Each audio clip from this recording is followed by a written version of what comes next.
Bueno, el día de hoy vamos a hablar de un tema bastante importante y es cuál es ese papel de la laparoscopia en cáncer de cuello uterino. Y tengo que declarar algo muy importante, sí tengo un conflicto de interés y estos son datos de ONU Mujeres donde mencionan que 3.968 millones de mujeres hacemos parte del mundo correspondiendo al 49.5% de la población. Hay que tener en cuenta que los datos hablan que si hay más participación femenina en la fuerza productiva, esto está relacionado con el crecimiento de los países. Otra parte súper importante para nosotras mujeres es que por cada año adicional de formación que tenemos, hacemos una reducción en la mortalidad infantil de 9.5%. No obstante, y es el objeto de mi charla hoy, a pesar de ser una enfermedad totalmente prevenible, cerca de 1.000 mujeres mueren diariamente por una condición que podría ser evitada por nosotros. Entonces hablemos un poco de los datos y de la carga de enfermedad. ¿Por qué hablar de cáncer de cuello uterino? Estos son datos del Globocan 2020, que es un sistema de información que alimenta todos los registros poblacionales en el mundo, y vemos que para cada año, para este año 2020, cerca de 600.000 nuevos casos se presentaron de cáncer, con 300.000 muertes. Quiero que vean por acá, por favor, las tasas de incidencia y de mortalidad ajustadas por edad para el mundo y para Latinoamérica. Si ustedes ven, Latinoamérica las tiene discretamente superiores y esto habla que el 85% de los casos de cáncer de cuello uterino se presentan en nuestros países, países en vía de desarrollo con bajos ingresos. Y en este sentido es súper importante que ustedes conozcan de esta enfermedad. ¿Cómo está Colombia? Colombia ha ido mejorando y aquí quiero resaltar las acciones gubernamentales en tamización, en vacunación. Vemos que según datos del Globocan para el año 2012 era la segunda causa de cáncer femenino, que estaba precedido por la mama. No obstante, ya para el año 2020 es la tercera neoplasia. Esto indica, como les menciono, que todos los esfuerzos que estamos sumando como país pues están dando frutos, pero todavía distamos de la meta. Entonces aquí, de forma breve, les voy a comentar que en cáncer de cuello uterino nosotros tenemos guías mundiales que nos instauran los manejos y tenemos en cuenta varios aspectos. Si la mujer quiere ser mamá, es decir, que su deseo de fertilidad no está resuelto, cuál es esa etapa o estadio FIGO que tiene la paciente, si hay invasión linfovascular u otros factores histopatológicos y si hay compromiso de los ganglios. Y en este sentido, pues viene ya la alusión del tema porque hablar de la laparoscopia y vamos a tocar varios tópicos. Halsted desde 1890 aproximadamente mencionaba que la cirugía oncológica de los tumores sólidos se basa en resecar un tumor con bordes de sección negativos. Los que hacemos oncología sabemos que el estándar y el principal factor pronóstico son las citorreducciones completas. Y esto tiene una racionalidad para los diferentes cánceres de cuello, de cuerpo, de ovario. Segundo, cuando vemos las guías mundiales, los estadios tempranos hablan que el estándar es la cirugía.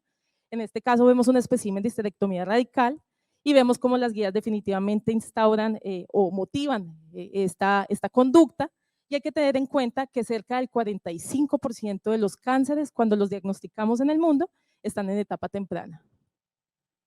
Ahora bien, sigamos mirando estas bondades de la laparoscopia. Para nadie es un secreto que la laparoscopia genera menor dolor, menor estancia hospitalaria y una rapidez en la recuperación superior a la vía abdominal.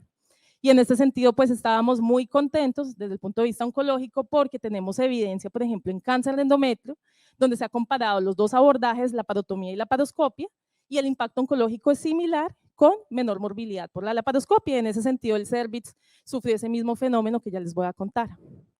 Ahora bien, la anatomía, todos los que hacemos la laparoscopia sabemos la magnificación de las imágenes que nos genera esto. Aprendimos a disecar los espacios retroperitoneales, a reconocer un ureter, las estructuras vasculares. Tanto ha aportado la laparoscopia que, como ustedes saben, endometriosis es una condición de una cirugía compleja que nos obliga a abrir todos estos espacios y la laparoscopia no lo permite. Pero ¿qué sucedió? Y aquí empiezan las noticias desafortunadas. Para el año 2018, el doctor Pedro Ramírez del MD Anderson hizo un estudio de 33 centros, 24 países, un ensayo clínico controlado de no inferioridad, donde él quiso establecer que la laparoscopia no era inferior, y no solo la laparoscopia, sino robótica, mínima invasión, para que tengamos en cuenta el concepto, no era inferior al abordaje abierto. Entonces, como un ensayo clínico con toda la calidad, se hizo la evaluación y la laparoscopia sí demostró inferioridad. Las pacientes que son operadas por laparoscopia en histerectomía radical en estadios tempranos tienen 4 veces más de recurrencia y 6 veces más de muerte. Y pues ustedes entenderán que llega una noticia así, se diseñó un estudio que no se pretendía mostrar esos resultados. Endometrio ya nos había mostrado un comportamiento diferente y pues se hace el boom del fenómeno LAC. Esto hizo que todos los estamentos científicos, los grupos de oncología, NCCN, ESGO y bueno, todas las instituciones de referencia dijeran que la histerectomía radical abierta en ese momento es el estándar.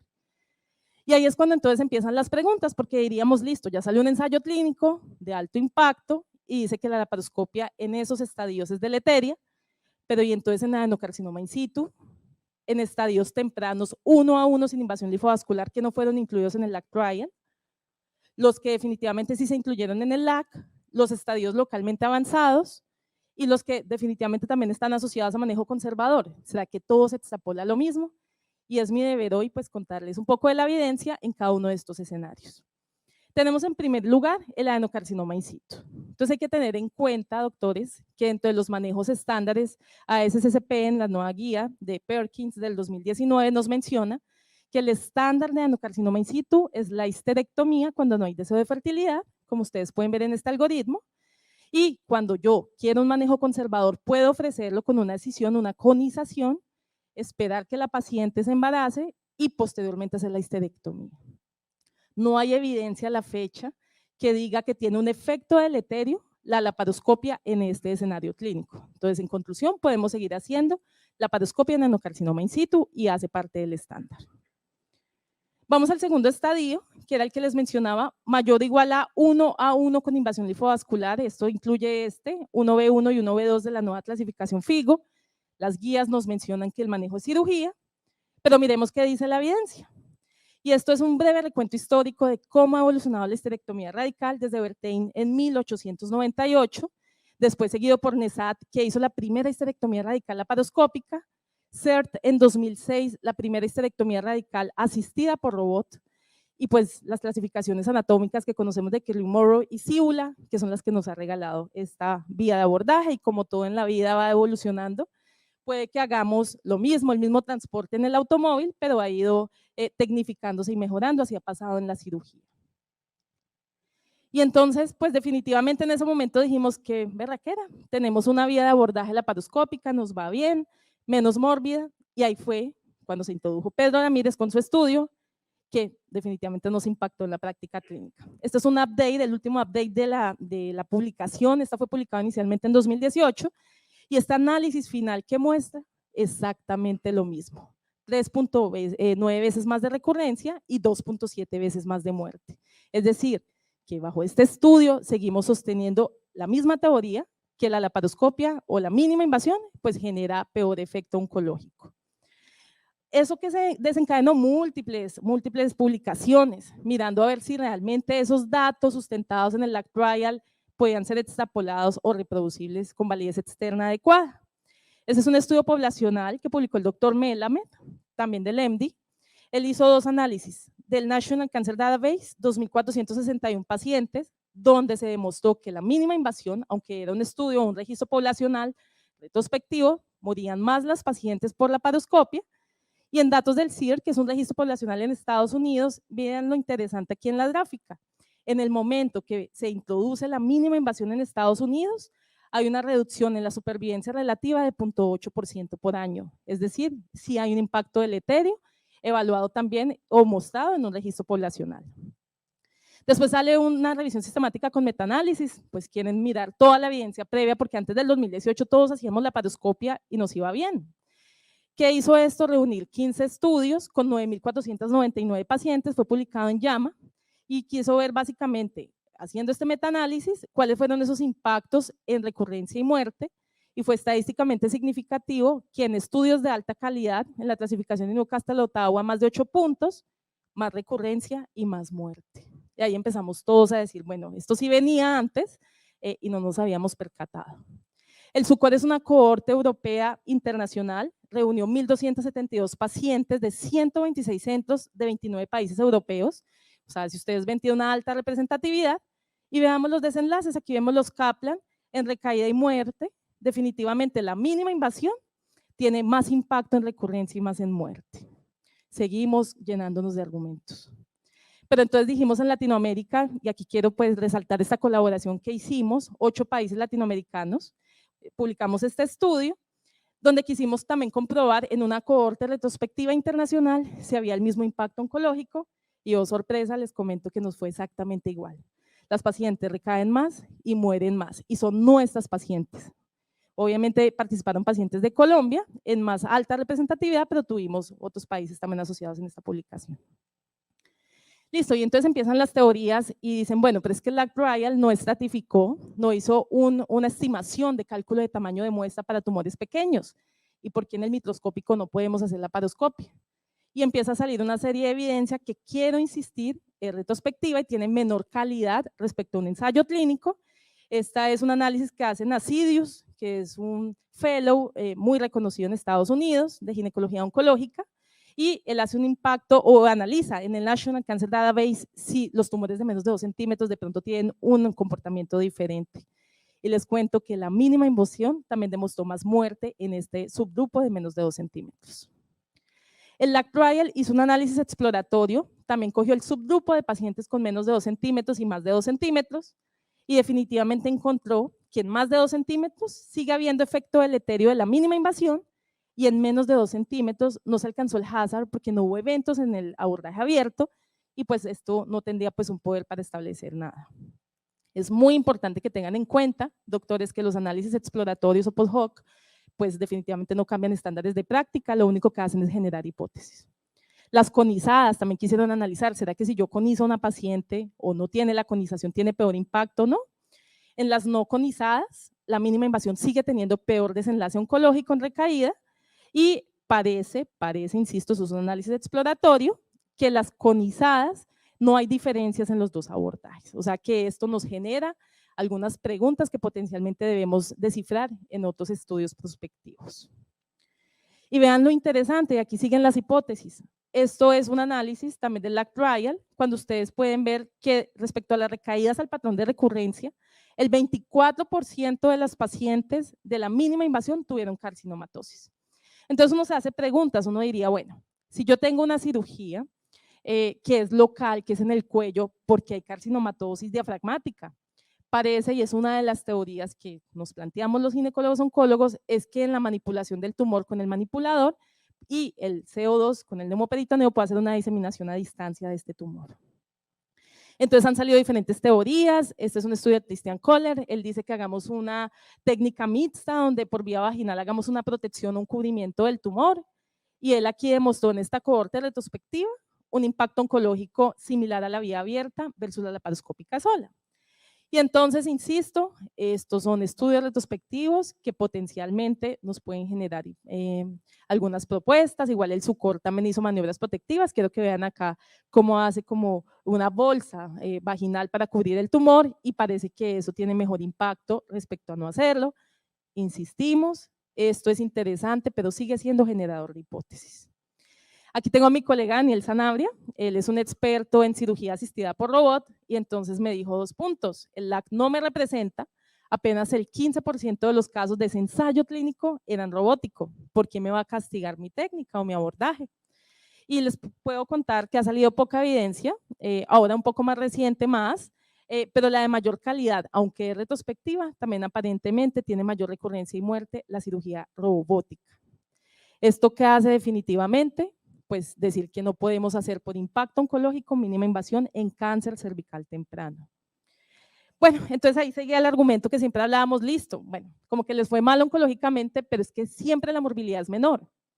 Y es interesante, este es su análisis que hizo Vermeyer del LAC trial, en un ensayo clínico que ya les mencioné, donde se incluyeron 536 pacientes para este análisis y oh sorpresa, ninguno de los abordajes mostró ventajas y la laparoscopia que históricamente decíamos tiene menor morbilidad, no hubo diferencias en este análisis respecto a complicaciones intraoperatorias o posoperatorias. Entonces, ¿cómo es posible? Pues eso nos lo mostró este estudio prospectivo. Bueno, no, entonces la calidad de vida. Definitivamente la laparoscopia tiene mejor calidad de vida que la laparotomía.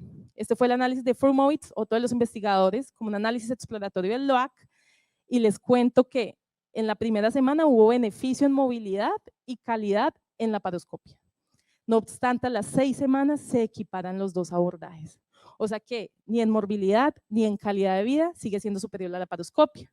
Y obviamente el impacto deleterio oncológico.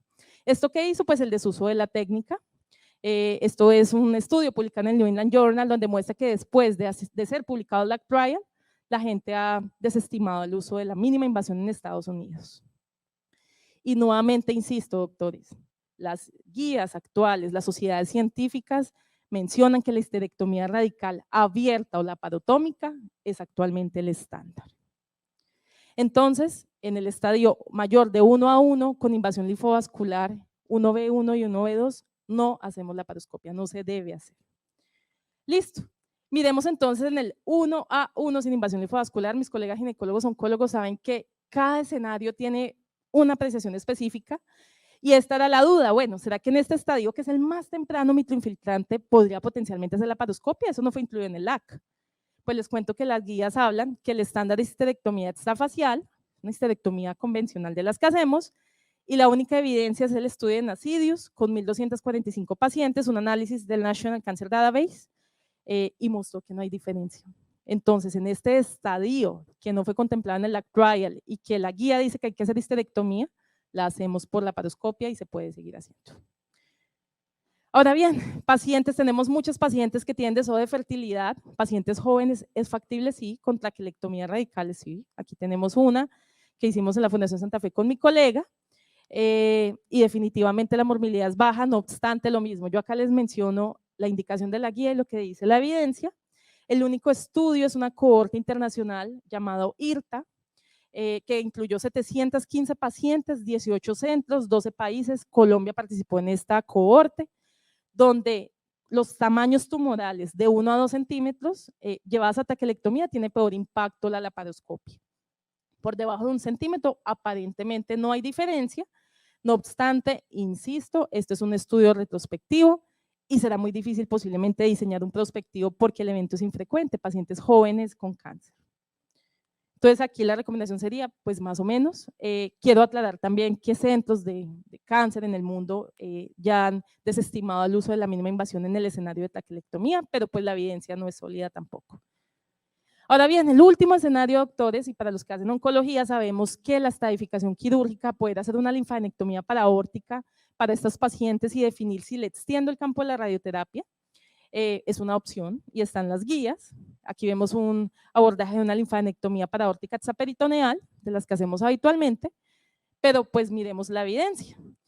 Entonces, aparentemente la evidencia dice que si yo estadifico, pues tengo más posibilidad de ofrecerle ese manejo adyuvante, no obstante, la información es heterogénea y que sería interesante definirlo, pues para eso salió otro ensayo clínico, el Uterus 11, que incluyó 250 pacientes, a una les hacían TAC y punción paraórtica dirigida por imagen y a otras estadificación quirúrgica laparoscópica, y que se evaluaron dos cosas. El lab staging, qué tanto yo diagnostico realmente o estadifico la paciente, y fue mayor en la cirugía, 33 versus 6% el brazo clínico, pero doctores, respecto al impacto oncológico, que es lo que nos importa, ni en supervivencia libre de enfermedad, ni en global hubo diferencias, y los autores, y lo digo con mucho respeto, hicieron un análisis exploratorio medio conveniente porque dijeron que en 2B, como un análisis post-hoc, parece que sí hay impacto oncológico, y en una cosa que no habían preespecificado en el protocolo que se llama muerte relacionada a cáncer también hubo beneficio.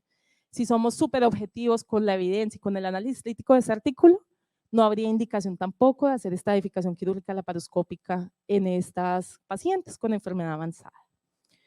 ¿Qué viene? Yo siempre lo digo y lo sostengo cuando doy una charla, hoy les puedo decir, esta es la evidencia, no sabemos qué pasa en 5 o 10 años.